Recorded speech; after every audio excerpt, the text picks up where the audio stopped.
La supervision, c'est quoi?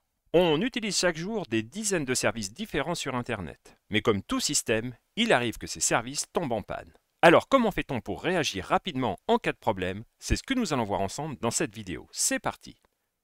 Pour pouvoir offrir le meilleur des services à ses utilisateurs, on doit le surveiller en permanence. En premier, cette surveillance continue va nous permettre de garantir le bon fonctionnement du service. On s'assure ainsi que le système répond et surtout qu'il le fait correctement. Ensuite, cette surveillance permet de contrôler les bonnes performances du service. Qui d'entre nous n'a pas râlé quand il faut plusieurs secondes pour afficher un mail par exemple? Et enfin, surtout quand on vend ce service à une autre entreprise, la supervision va permettre de vérifier que l'on respecte les SLA. Les SLA, ce sont les Service Level Agreement. C'est ce à quoi on s'engage en vendant le service. Ce peut être par exemple un engagement sur les volumes de requêtes que l'on traite ou les temps de traitement. Pour effectuer cette surveillance, on utilise donc un système de supervision qui prévient les administrateurs au moindre problème.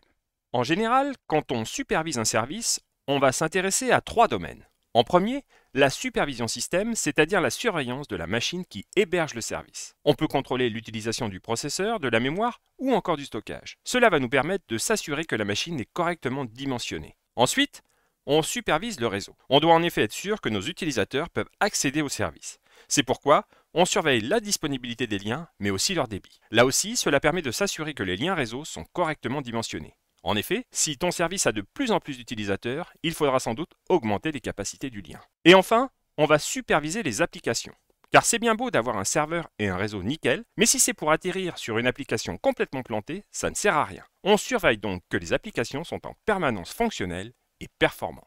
Au cœur du système de supervision, on trouve un système central. Ce système va collecter les données de santé des systèmes, des réseaux et des applications. En général, on pourra visualiser ces données sous forme graphique dans des tableaux de bord. Cela permet d'avoir une vue rapide de la santé de son service. Il existe de nombreuses solutions open source de supervision. Les plus connues sont Nagios, Centreon ou encore Zabbix. Et on trouve de plus en plus de solutions SaaS sur le cloud. Cela permet de s'affranchir de l'installation et de la maintenance d'un serveur. Datadog est un exemple de service SaaS de monitoring. Pour collecter les données, le serveur central utilise des agents de supervision. Ce sont de petits programmes qui fonctionnent au plus proche des systèmes ou applications à superviser. Quand ils sont passifs, ces agents répondent aux requêtes du serveur. L'inconvénient des agents passifs, c'est qu'il faut autoriser les connexions réseau depuis le serveur vers l'agent. C'est pourquoi les agents sont de plus en plus actifs et effectuent de façon autonome les tests. Ils envoient alors périodiquement les données au serveur central. C'est le fonctionnement le plus courant des services de supervision en mode SaaS. Pour monitorer un service, il ne faut pas oublier non plus les outils classiques. On peut très facilement par exemple s'assurer qu'une machine répond avec une simple commande ping. Ou encore, on peut tester un service réseau avec une commande curl permettant d'effectuer une requête HTTP. Quant aux équipements réseau, la plupart du temps, on va utiliser le protocole SNMP. Il est en effet souvent présent de façon native dans ces équipements. Mais ça, je t'en ai déjà parlé dans une autre vidéo. Voilà, tu en sais maintenant un peu plus sur la supervision.